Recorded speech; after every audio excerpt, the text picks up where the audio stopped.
Surpreendeu recentemente o país quando disse que não era política. Quando Angola toda, o país todo, digo, comunidade quase internacional que eu conhece Abel Vucu como político. Não é necessariamente surpresa. A questão lógica é de que não se escolhe. Muitas vezes na vida não temos escolhas próprias. As circunstâncias, o contexto levam-nos a determinadas carreiras que, se a escolha fosse possível, podia não ter sido isso. Mas o contexto do país levou-nos todos a termos que embarcar e servirmos o país. É essa a lógica das coisas. Mas não é político? Eu considero-me servidor. O conceito de político é um bocado mais... É como se a pessoa tem a opção. Eu quero ser isto ou quero ser aquilo. No nosso caso, servimos o país porque não tivemos opção e queremos agora continuar a servir o nosso país. Mas de que forma? Como é que vai servir o país não sendo político, no seu contexto? Assim mesmo que estamos a conversar, estamos a servir o país. Vamos esclarecer, vamos explicar as motivações, vamos avaliar como é que o nosso país está. Isso já é serviço, esclarecer o cidadão,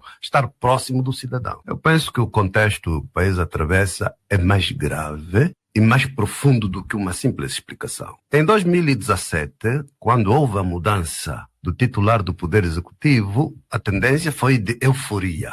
E eu dizia às pessoas que são discursos, é uma nova linguagem, mas é o mesmo partido, poder, é o mesmo programa, são os mesmos atores e as mesmas manhas e vícios. E 5 anos depois verifica-se que é verdade, é isso que eu disse. Se formos a olhar para o ambiente psicomoral do cidadão angolano, as pessoas estão desesperadas, porque a vida está muito difícil. O problema do desemprego na juventude, isso é endêmico. A fome, a pobreza, todos os problemas sociais não funcionam, na verdade. Portanto, é muito mais sério. E as pessoas tendem ao desespero, o que não é bom. Não é positivo para o nosso país as pessoas ficarem desesperadas. Infelizmente, temos um governo com um nível de insensibilidade muito alto em relação ao sofrimento, porque se tivessem noção do sofrimento das pessoas, teriam, por exemplo, cuidado quando fizeram o aumento do preço dos combustíveis, da gasolina. Na verdade, teriam cuidado, eventualmente teriam encontrado uma fórmula diferente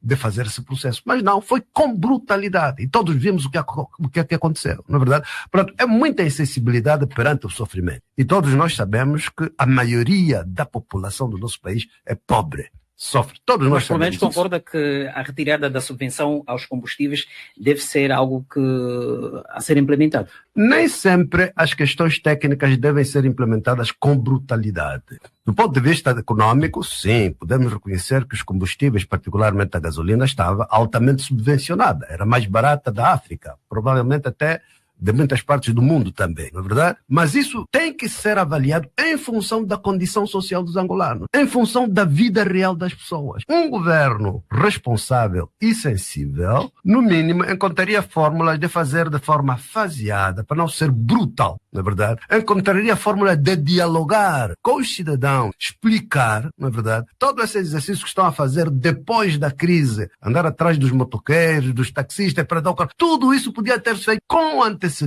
Quando se fizesse as subidas, o cidadão sabe, o cidadão foi esclarecido, foi informado. Portanto, o que há é insensibilidade e incompetência, não é verdade? Portanto, do ponto de vista psicomoral, o cidadão está em desespero. O próprio quadro econômico, infelizmente, os recursos são os mesmos, mas o problema é a gestão e a priorização. Portanto, a gestão ainda é muito incompetente e a lógica da priorização, na verdade, não está a ser avaliada.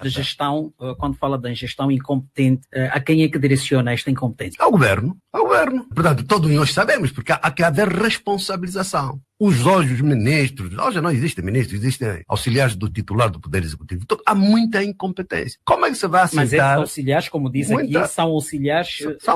Seguem uma ordem de alguém. A questão também na vida não é preciso só seguir ordem. Esses titulares dos órgãos do Estado, não é verdade? Tem que ter capacidade de analisar, capacidade de avaliar, capacidade de programar e de informar o titular do Poder Executivo quais são as melhores opções. Não é verdade? Não é só ficar ali a seguir. Se afinal é assim, então estamos muito mal. Mas eu não acredito que uma pessoa humana sozinha possa fazer tudo. Isso é impossível, por mais gênio que você seja. E nós todos humanos, temos competências e temos fraquezas, na verdade. Portanto, devia haver, até porque Todas as medidas que estamos a procurar avaliar, se quisermos fazer uma avaliação, não estão a funcionar. A diversificação da economia ainda não está tênue. Até porque, vamos ver, um pequeno pormenor, se vai conversar com os meus colegas. Um dos setores das economias, e em determinadas economias até um dos setores mais dinâmico e vibrante, é o setor imobiliário. Hoje o setor imobiliário foi totalmente a pique. Para além do governo, o governo não tem visão. Por exemplo, a maioria dos cidadãos que têm casas não tem documentos. Porque se tivessem documentos, pagavam imposto e o governo tinha mais receita. A maioria do parque imobiliário de Luanda e das províncias não tem documentação. Não pagam imposto. Não é verdade? Portanto, o próprio governo não encontra medidas que lhe permitam ter mais receitas. Pelo contrário, atrapalha a vida do cidadão. Não é verdade? Neste momento, por exemplo, vê-se que houve uma espécie de deslocamento dos grupos que mais determinam a economia do país. Havia uns determinados grupos até 2017, hoje são os mesmos grupos que foram postos de lado, surgiram outros grupos. Todos os contratos, ou é Mitrelli, ou é Carrinhos, ou é Matapau, são sempre os mesmos. Como é que a economia vai produzir e vai funcionar? Hoje sente-se que a classe empresarial angolana, na maioria, não é verdade, está a entrar em falência. Não há dinâmicas econômicas que permitam às pequenas empresas funcionar, porque são sempre os mesmos que recebem todos os contratos. Mas por que isso está acontecendo na sua visão? Por que os contratos são direcionados a um determinado... Interesses e opções. Representam determinados interesses e é por isso que fazem-se essas opções, até porque nem há contratos, nem há concursos públicos. Porque para ter uma economia bem gerida, todos os grandes empreendimentos, por exemplo, a determinado nível, deveriam ser submetidos a contratos públicos. E aqui nós não. Temos contratação simplificada, escolher, isso é para aquela, isso é para aquela. Portanto, não melhoramos absolutamente nada. Pelo contrário. Portanto, a situação, do ponto de vista psicomoral, é desesperante. Do ponto de vista econômico, a situação está difícil, na verdade. Os pequenos empresários todos estão a ir à falência. Do ponto de vista político, também há o problema de ausência de uma clara agenda. Estamos assim, não sabemos, vamos andando. Porque com um país sério, na verdade, teríamos já, neste momento, anunciado quando é que vamos ter as eleições autárquicas. Deveria-se saber, as pessoas preparam-se, organizam-se, o país prepara-se, toda a gente sabe. Isso. Quem é que tem que aprovar? Quem é que tem a maioria no Parlamento? Portanto, no Parlamento, a lei da institucionalização da autarquia já está no Parlamento há mais de 2 anos. Quem é que tem que agendar? É a chefia da Assembleia Nacional. A chefia da Assembleia Nacional é que é a deputada do MPLA.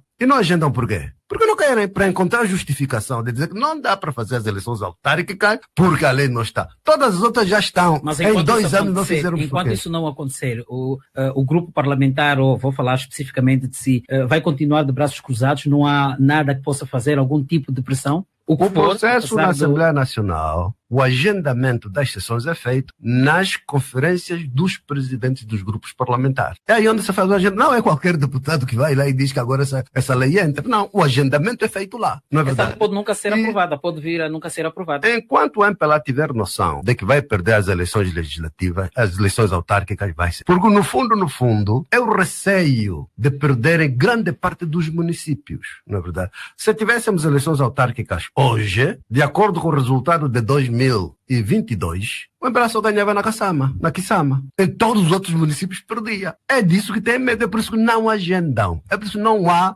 visão sobre isso. O presidente de Moçambique, por exemplo, anunciou já, e foi publicado hoje, que haverá eleições presidenciais, legislativas e locais em Moçambique em 2024, outubro de 2024. Já anunciou. Permite previsibilidade, permite as pessoas saberem que temos uma agenda política nacional. Vai acontecer isso, depois vai acontecer isso, depois vai acontecer isso. Nós não, é andar cegos, ir andando. Eu, sinceramente, tenho receio que o MPLA não queira eleições autárquicas. Tenho receio. Seria bom que me desmentissem, na verdade, mas tenho receio. Porque estamos em 2023. Não há nenhum sinal sobre isso. Nem terminamos a tal legislação porque o grupo parlamentar do MPLA bloqueia. Quando é que vamos começar a pensar nisso? Em 2024? Para fazer quando? 2025, 2026, 2027 são as eleições gerais. Então, tenha medo da institucionalização do poder local, porque senão iam perder tremendamente. Por que não? Com o susto que tiveram em 2022, pior. 2022 tiveram um susto tremendo e foi preciso muita manipulação para sobreviverem politicamente como poder. Na verdade, é normal que tenham receio. Agora, isto não pode ser em desfavor do país. O teu receio não pode prejudicar o país. O país tem que andar para frente, não pode ficar preso só por causa da questão do poder. E é o que eu tenho dito. Será que no país existe mesmo, pelo menos por parte do regime, vontade e ideia sobre que sociedade querem construir? ou é só o poder? Porque se a análise for só é o poder, então a agenda é diferente. A agenda é ir andando, na verdade, sem clarificação e sem preocupação com a condição social dos cidadãos. Porque se a agenda for como estruturar uma sociedade saudável, sã, na verdade, que reconhece os direitos do cidadão, que faz com que o cidadão tenha oportunidades para se realizar os seus sonhos, a agenda seria diferente. Primeiro, a própria Constituição estabelece os direitos dos cidadãos. Um dos direitos é o direito à educação, o direito à saúde, o direito à habitação. A Constituição. E o problema dos órgãos do Estado é que é cumprir o que vem na Constituição. E nós temos recursos, o país tem recursos. Um país onde há um buraco financeiro nas contas do Estado de 10 mil milhões, esses 10 mil milhões, quantas escolas teriam construído? Quantas? E o objetivo do Estado, eu não quero ser irrealista, dizer que dentro da próxima semana tem que ter escolas para toda criança. Não, mas tem que ter um horizonte temporal. O Estado tem que ter um programa no prazo de 5 anos ou de 3 anos, não pode haver mais criança fora do sistema de ensino. Todas as crianças. Eu até defendo o sistema de ciclo único, que as crianças vão de manhã sem a tardinha. Não é uns de manhã, outros à tarde. Não, todas as crianças entram de manhã, fazem as refeições na escola sem a tardinha. Ganharíamos muito. É incompetência e falta de visão. Se ter visão, o que é que se quer? Qual é o propósito? Não é verdade? E em função do propósito, buscar os mais competentes. Por quê? Porque a excessiva partidarização da vida política não permite a melhor utilização dos recursos humanos que o país tem disponível. A política está na vida de todo o indivíduo. Quer ser diretor da escola, tem que ter o cartão. Quer ser diretor do hospital, tem que ter o cartão. Assim não se funciona. É preciso buscar os cidadãos com competências, com patriotismo, com vontade, na verdade, e assumir as rédeas dos vários setores da vida nacional. Assim, o país progride. O país é conduzido por um presidente da República, de quem Abel Chavucovuco diz ser muito amigo, e conversar com alguma frequência. Quando conversam, Abel Chavucovuco, quando fala com João Lourenço, fala sobre esses problemas que o país está a viver. Primeiro, a questão da gestão do país tem responsabilidade. Alguém tem que ser responsável do que está a se passar no país. Quem é o responsável? É o governo. O governo quem é? É o titular do Poder Executivo. O titular do Poder Executivo quem é? É o presidente João Lourenço. Portanto, a responsabilidade tem que ser dele e recair sobre ele. Portanto, este é um lado. E para mim, o país não estando a andar bem, o sofrimento é patente, a responsabilidade de quem? É do chefe de Estado. Obviamente, temos que perceber que acarretamos também dificuldades que já vêm de há muito tempo. Mas nós temos que ter capacidade de crescer e corrigir. Elas próprias têm o slogan, não é? De corrigir o que está mal e melhorar o que está bom. O que é que está a acontecer? Está a ser o contrário. As pessoas estão com as vidas muito mais difíceis agora do que antes. Ele era presidente do grupo parlamentar do MPLA, é o presidente do grupo parlamentar da UNITA. E tínhamos que interagir. Isso não fica apagado. Tínhamos que interagir, trabalhamos, conversamos, etc. Tudo isso é esquecer. Não penso assim. Por outro lado, eu reconheço, por exemplo, quando fiquei doente, foi me ver no hospital. Eu apago já isso tudo sobre que está a governar mal. Não, aliás, isso não tem como esquecer, porque isso foi público. Separo as águas. Está a governar mal, está a governar bem. É preciso ser responsabilizado, não é verdade? Agora, tenho essa relação do passado, tenho que aceitar que existe. Mas a relação que disse por outro lado, também, era a relação do passado? Também, quando disse que era amigo de João Lourenço, era a relação do passado? Não, nós temos ocasiões, isso é normal. Mas há um evento, as pessoas não se encontram. Não falam? É normal, isso acontece. Somos todos angolanos, somos todos cidadãos, vivemos nos mesmos sítios. No tempo do presidente Zé Eduardo ainda, fui a um casamento de um familiar meu com um dos filhos da Ângela Bragança. E na altura o presidente João Lourenço estava lá, também no casamento. E saudámos-nos, e na altura, como estava na fase de travessia do deserto, eu lhe perguntei: "Oh, colega, está muito quietinho, o que é que se passa?" Ele disse-me: low profile. O que significa, há eventos e há momentos que as pessoas se encontram.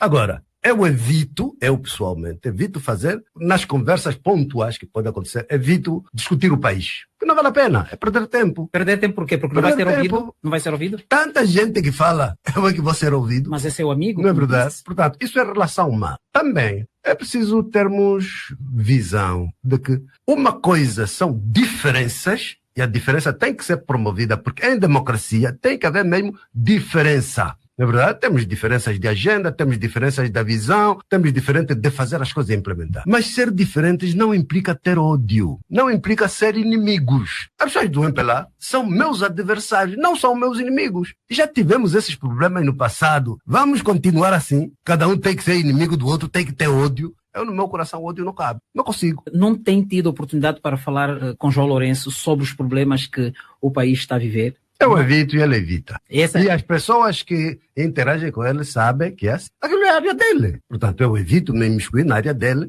do ponto de quando estamos nos eventos, qualquer coisa, etc. Não é verdade? Agora, a minha opinião é sobejamente conhecida. O meu ponto de vista é sobejamente conhecido. Mas, repito, na vida são diferenças que contam. As diferenças que nos complementam. A diferença de visão, a diferença de programas, a diferença de forma de agir. Tudo isso é legítimo, vem na Constituição. Outra coisa é a relação humana. E porque nós não podemos introduzir o ódio na política. O sofrimento é maior hoje, não é verdade? O sofrimento é maior hoje. Se for a ver, nos anos 2008, 2009, 2012, um professor que fosse professor do ensino médio, do ensino qualquer coisa, se ganhasse 100 mil kwanzas, ele tinha o equivalente a $1.000. E os professores, os médicos, os enfermeiros, os funcionários, os coronéis das Forças Armadas, generais, os altos comandos estavam todos a ficar classe média. Estavam a ter casa própria,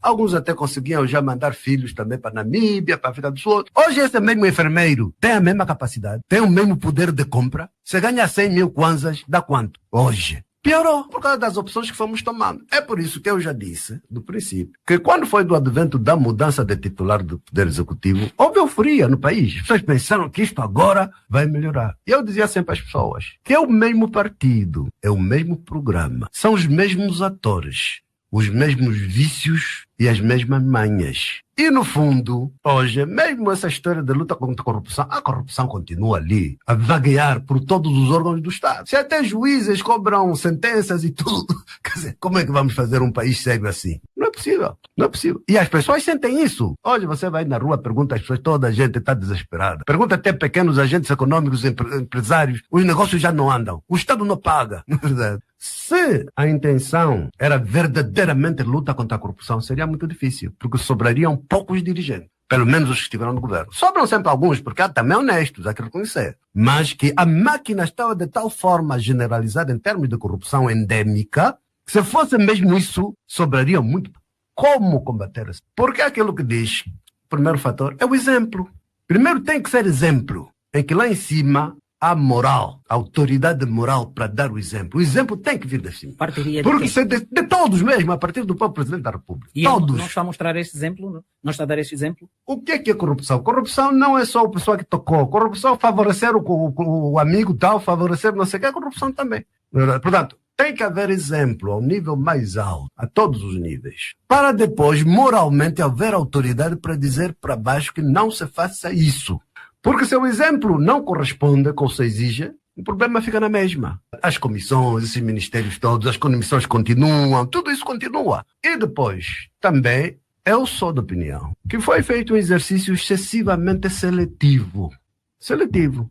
Todos eles mexeram, ou a maioria mexeu. Mas uns foram responsabilizados, outros não foram responsabilizados. Por que uns são responsabilizados, outros não são responsabilizados? E quando faz essa pergunta, qual é a resposta que encontra? Ou você tem uma filosofia que é responsabilizar na generalidade, estudas o fenômeno, ou estabeleces níveis de responsabilização. E é bom responsabilizar, sobretudo, ao alto nível. Responsabilizar mais em cima, porque são os que mais lesam o Estado. Aqui embaixo, coitados, na verdade, são pequenas coisinhas. É o polícia que pediu não sei o que. É compreensível. Não é compreensível, que está a dizer lesa menos. Também, se o agente regulador de trânsito, ou o administrador do município tal, não sei o que, se ele sentir que lá em cima ninguém toca, ele também não toca.